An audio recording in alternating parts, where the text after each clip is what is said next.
Hello guys, Rollback1 here, coming to you with a new Yu-Gi-Oh video, and in today's Yu-Gi-Oh video, we've got a good one for you guys. We're going to be showcasing you my updated Salamangreat deck profile. Now, obviously, the ban list came out a few weeks ago, and we've got our Mirage stallio back up one now, so Salamangreat is just a really strong deck again. Like, honestly, it's one of those decks that was always really strong when it first came out, because it's not just a combo deck, but it's also a control deck, and like, because of that reason, the deck is able to grind, the deck is able to combo, and the deck is just able to OTK and do so many things out of nowhere that I'm really happy to see Mirage Stallio back, because it gave it its combo aspect, it gave it its control aspect, it gave it so many different things, and now that it's back, the deck is back to its power that it should have been at before. So guys, today I'm going to be showcasing you this deck profile. We've got Mirage Stallio back, we can play the combo control deck that I love the most, and guys, it's just a really cool deck, and I just want to show you. I've been testing it for a few weeks now, trying to work out the tweaks, trying to make it the best I can possibly make it,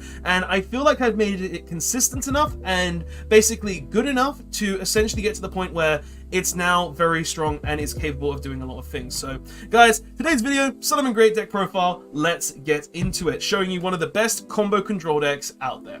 So, starting off, we are playing one Salamangreat Gazelle. Obviously, we can only play one of this card, it's limited, but if this card was up free, it'd be so powerful, for the fact that whenever a Salamangreat card leaves the field, well, monster leaves the field, you can go ahead and special summon this card from your hand because the monster was sent to the graveyard. Then, on summon, you can go ahead and send any Salamangreat card from your deck to the graveyard to be able to just search it, basically, with Sunlight Wolf. So, pretty much what this card says is, oh, I'm going to send my spells, my traps to the graveyard to go ahead and then use Sunlight Wolf to go ahead and recycle it, because Sunlight Wolf says you can go ahead and literally say, oh, add a spell or trap card from my graveyard to my hand, so I can get the Rage, I can get the Roar, I can even send Spinny or Foxy to go ahead and discard a card from hand to go ahead and special summon, or send the Spinny to just go ahead and straight special summon to turn the Gazelle and the Spinny into Mirage Stallio to go into more further plays there. Like, this card on its own is full combo, and it's just a really strong card to have in the Salamangreat deck. It's absolutely insane, and you have to play it regardless. If this card did not exist, you would not play Salamangreat. It's just, that's how it is. Gazelle is the best card, one of the best cards in the deck. Continuing on though, we play 2 Foxy. Personally, I don't like Foxy up more than 2. I feel like the card is good, don't get me wrong, because you can obviously discard a Salamangreat card to special summon it from the graveyard if there's a face-up spell or trap card on the board, and then potentially pop that face-up spell or trap card. But I don't think it's an absolutely insane card, because like, it doesn't really do much outside of discard cards, special summon, and obviously its normal summon effect is pretty decent as well. We can activate the top 3 cards and potentially add a Salamangreat card from the top of your deck to your hand, but in testing, I feel like normal summons need to go to other things, such as potentially Lady Debugs and stuff like that. So I felt like 2 Foxy is enough, and I feel like it's just a 2 of... It's a good card, don't get me wrong, because if you open this and Spinny, this is basically Bayling's Mirage Stallio, and also the Gazelle to go ahead and go get the spell or trap card from your deck. But I feel like this card is just a 2 of... I don't think it's absolutely insane, and you have to open it with specific cards for it to be the absolute nuts. So I feel like a 2 is enough, seeing as we've got a lot of consistent cards already in the deck and we don't really need more. Like, I feel like Foxy's is just a 2 of, like, I just like it at 2. I feel like 3 is too much. I don't want to brick on it. Next though, we play free Spinny. You have to play 3 of this card. It literally says it's a free summon, and literally you open this with Lady Debug. It's literally, oh, normal Debug, search Gazelle, make Baylings, use Spinny, send it to graveyard, and then you just go ahead and special summon the Gazelle from your hand, send something to graveyard, special to Spinny, make Mirage Stallio. Like, Spinny is absolutely insane. It's a 3 of, you want it in your opening hand every single game, so you play 3 of this card because this card is just very strong. And then for level 4s, we're playing 1 Falco, 1 Jaguar, and 1 Foul. I feel like this is the correct ratio for level 4s in the deck. Like, you've got Falco to return monsters on your board to the hand to go ahead and special summon it from the grave, and also when it's sent to the graveyard, you can set spell and trap cards from the graveyard to your field, so you've got like recyclability / a free summon there. Jaguar, you only really need 1. The only time it's bad is obviously if your opponent DD Crows you, or, you know, like DD Crows, or goes ahead and uses like a Shark Cannon if they're playing Sky Strikers. But I don't really feel like the need to play more than 1 is necessary, because obviously when I'm not playing Pot of Desires, like if I was playing Pot of Desires, I would definitely play this at 2. But because I'm not playing Desires, I only choose to play one, and I feel like one is more than enough in the deck. And then one foul, because basically this chain blocks, where if you summon Gazelle, you just go ahead and Gazelle chainlink 1 and then foul chainlink 2. So you can go ahead and get the free summon without your opponent chaining to the Gazelle. So I feel like the 1-1-1 is the perfect ratio. It does suck when your Jaguar does get a DD Crone or something, but I'm not expecting that, because, well, Cycle Reader is just a better side deck card, so I don't really think I'll be seeing a lot of DD Crows in this format. So I feel like Jaguar is just fine as is at 1. But going into other monsters, we do play the Free Lady Debug. I play Free Debug over Buff Buffalo. I know there are people out there who like the Buff Buffalo card, because of obviously you discard a Cyberse and then you draw 2, but I personally play the Debug because Debug, in my opinion, is a lot better. You see, Debug is a level 4 to allow you to go ahead and make rank 4 plays, which I think is just really, really strong in its own right. But it's also a card that says, on normal summon, search any level 3 or lower Cyberse. And I personally think that's a lot better than Buff Buffalo, that basically says, oh, I'm going to go, Flame Buffalo, sorry, that says, I'm going to go ahead and discard a Cyberse code to draw 2, because sure, you get 2 new cards, you get 2 whole new cards to add to your hand, but it doesn't guarantee anything. All it says is that you're drawing 2. So I prefer this because it basically says, oh, sure, I could draw 2, but I would rather just go ahead and guarantee that I get the Gazelle to my hand. And seeing as Gazelle is the strongest card in the deck, I want as many possible guaranteed ways to get to it as possible, so I play the Free Debug instead of the Flame Buffalo. I just feel like this card is a lot better than Flame Buffalo, and that's just my stance on it. I prefer this to Flame Buffalo because of draws are good, but guarantees are better in my opinion. Next, we play Free Ash Blossom for hand traps. Obviously, Ash is just a really strong card. You can recycle it in Salamangreat as well, thanks to the Sunlight Wolf. Whenever a card is summoned to a zone it points to, you get to go ahead and add a fire monster from the graveyard to your hand. So if you've used an Ash, you can just go ahead and add it back to have it for next turn. It's just a really good card. Next, we play Free Nibiru. I feel like with Drytrons and Drytrons, Tri-Brigade, a lot of these decks in the game right now that are currently being played that summon multiple times, I feel like Nibiru is just a really good card and is coming back into the format again. And especially against decks like Drytron and things like these, I feel like Nibiru is really, really good. So I felt like Nibiru at 3 was really strong, and in testing it seems to be working a lot. So I'm choosing to play it at 3 again. This could easily be changed as well, guys. If you don't want to play the Nibiru, you could change it out for possibly Ghost Spells. You could play it, change it out for maybe, I don't know, DD Crows or stuff like those. Just stuff that interacts with your opponent more often. But I prefer like Nibiru because it just wipes the board and you can go into plays then and just have a Nibiru, which is just really strong.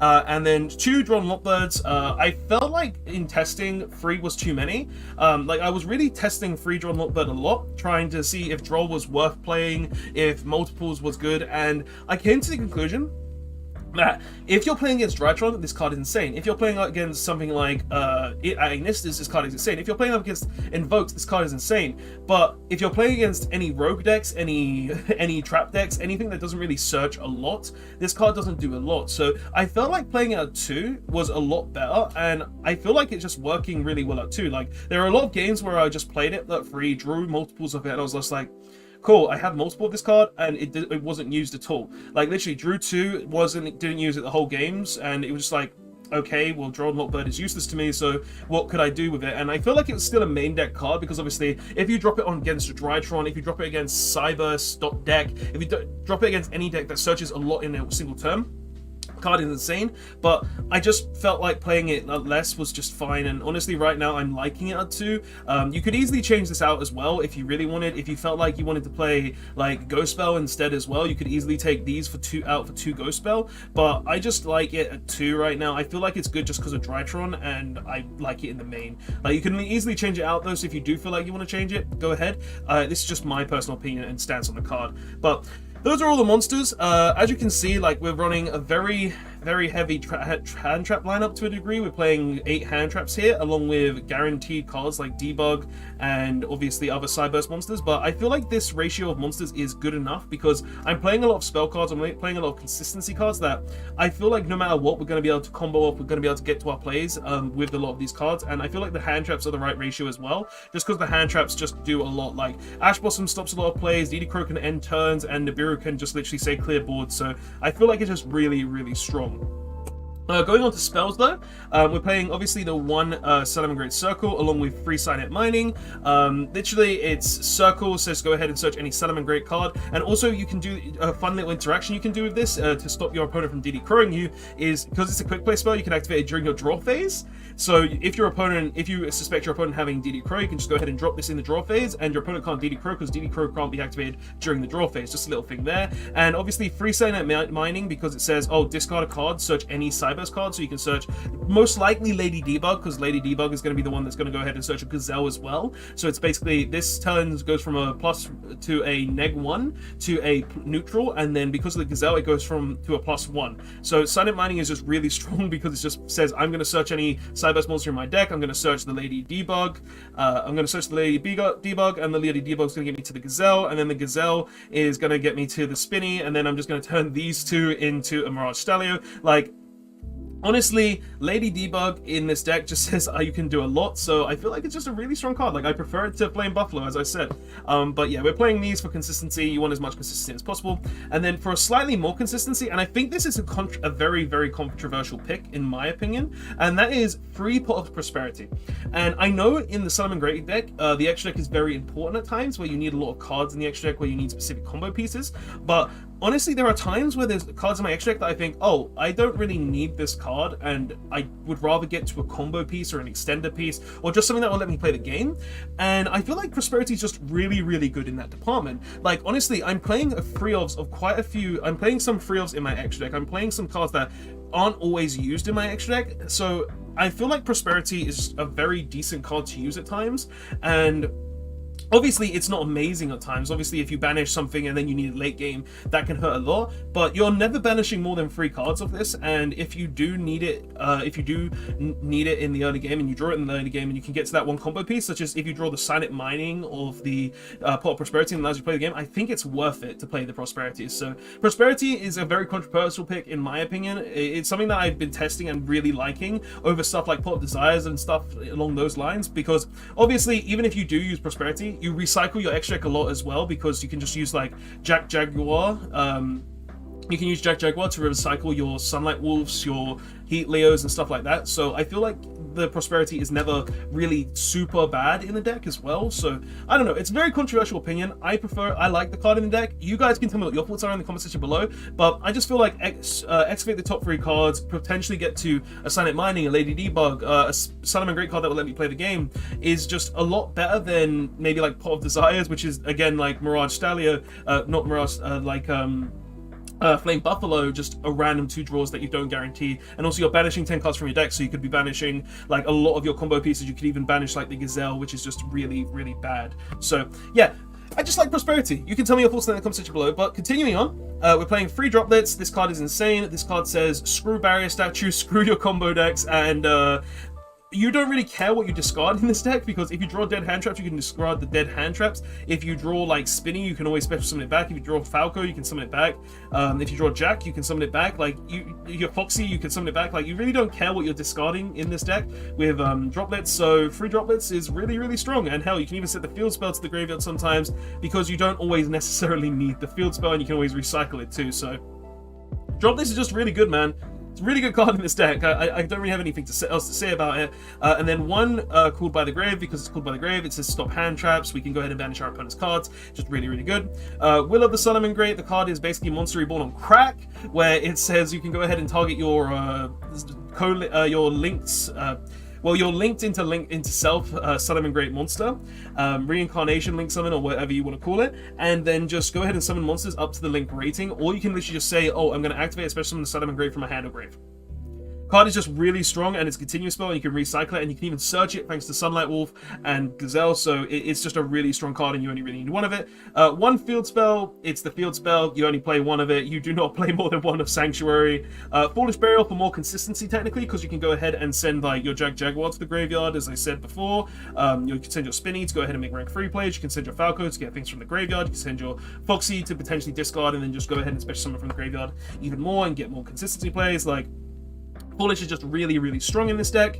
And then 1 Harpy Silver Duster, because I want back row removal, and I'm not playing Cosmic Cyclones, so this is just the best blowout back row removal, and I'm playing it in the main because I feel like every deck should be maining Harpy's Feather Duster. Like, the card is absolutely insane. Just wipe your opponent's back row. There's nothing bad about that in any way, shape, or form. So yeah.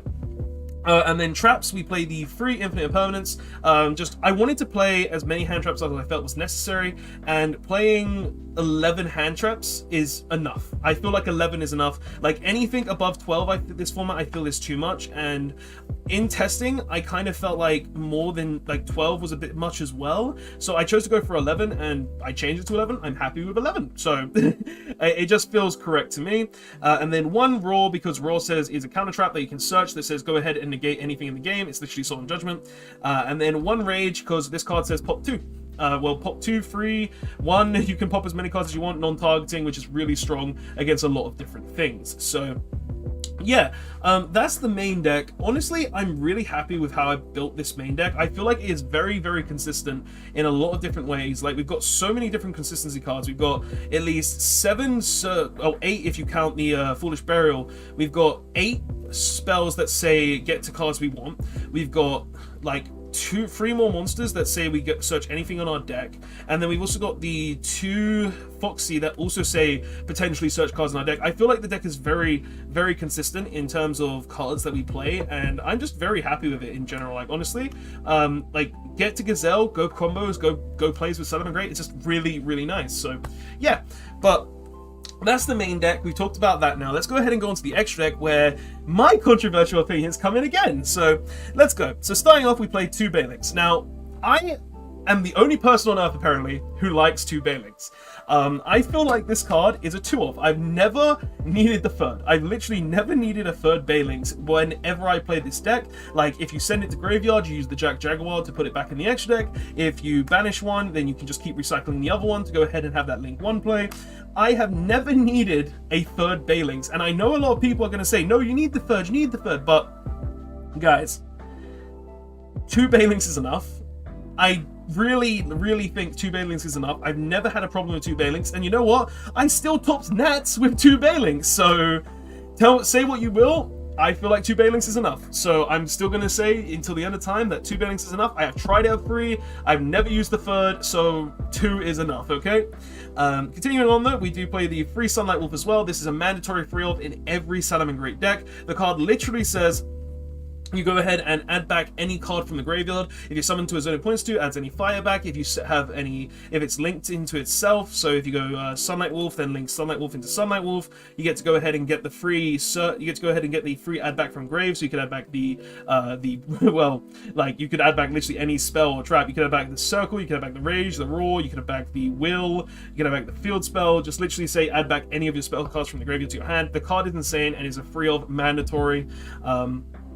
One update jammer because of its a link 2, like I've just got it in order of link ratings, but this is basically for your transcode combo where you go literally jammer, then make transcode, and then go ahead and poke for like 8k with the 2 of them.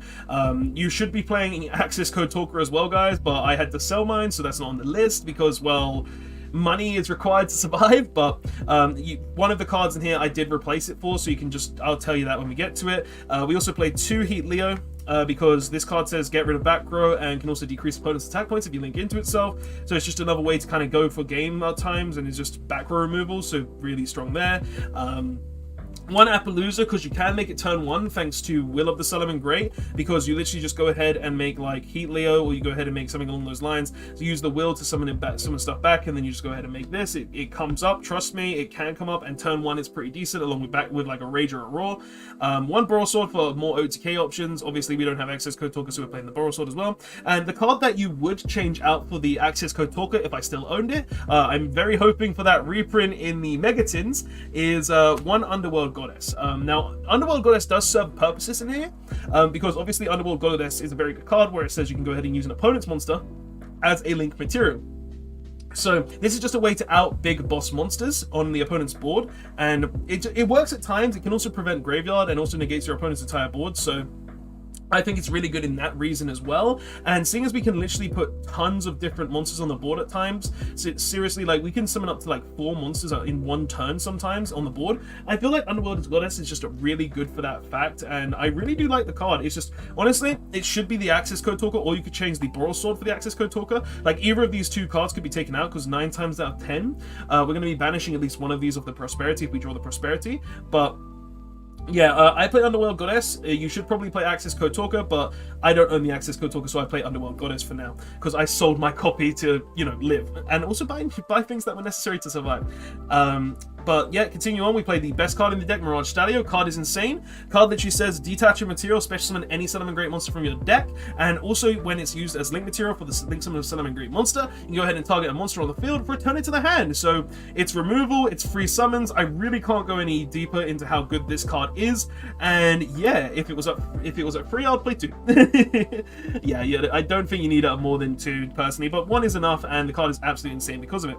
1 Abyss Dweller for like Drytron, because the card says screw Drytron, like why wouldn't you play it? And also any other graveyard decks, so like Shadows, Sid, stuff like that can hurt it. And then 1 Babushka, because Babushka does go ahead and say, oh, we go ahead and make this with Sunlight Wolf. We look at our opponent and be like, huh, your monsters do nothing. Tri Brigade, you can't use those effects to banish. You banish for cost, sure, but you can't go ahead and summon. Looking at any Pancratops out there, oh, you summon your Pancratops, well, send to graveyard, sure, it's negated because of the Babushka.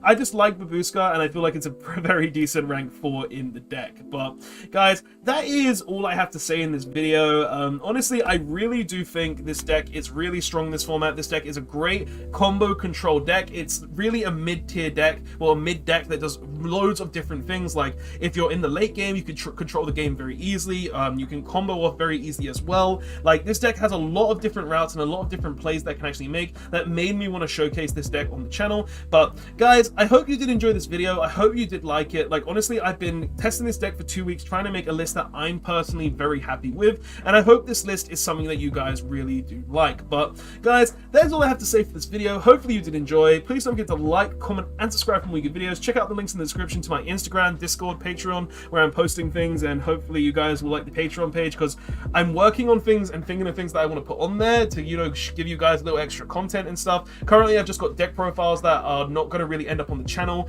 but yeah, hopefully you do enjoy those. And guys, that is all I have to say in this video. So thank you guys so much for watching. I hope you did enjoy this Salamangreat deck profile, and if you did, tell me your thoughts, and definitely shout in the comments that I only play 2 bannings and I should play 3, right? I'll play 2 till the end of time. But yeah, guys, that's all I have to say. Robot1, signing out. Later.